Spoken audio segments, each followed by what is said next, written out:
মাত্র 10 টাকা খরচা করে সবাই মিলে বাড়িতে বসে কাটলেট খেতে পারবেন। হ্যাঁ, কাঁচকলার কাটলেট।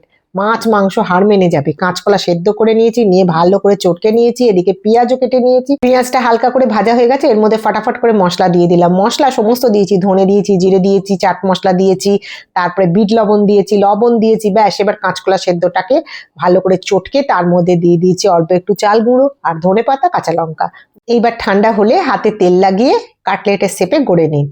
ব্যাস, সমস্তগুলো আগে কাটলেটের শেপে গড়ে আলাদা করে রেখে দিন। যেই কাটলেটের শেপ গড়া হয়ে গেল, দেখুন আমি সমস্ত গড়ে নিয়েছি, বলেছি না বাড়ির সবাই মিলে খাবো। এইবার বিস্কুটের গুঁড়ো আর ডিম রেডি করে রেখেছি, একবার করে ডোবাবো, বিস্কুটের গুঁড়োয় মাখাবো, আবার ডোবাবো, আবার মাখাবো। এই করে দুবার রিপিট করতে হবে, সমস্তগুলো করে নেবো। আমার চ্যানেলে গিয়ে পুরো ভিডিওটা দেখবেন, তাতে কত কি দিয়েছি মশলা আপনারা জেনে যাবেন। আর এই দেখুন লাল লাল ভাজা হয়ে গেছে, এর সঙ্গে শুদ্ধ গরম গরম চা আর সস, ব্যাস ফাটাফাটি।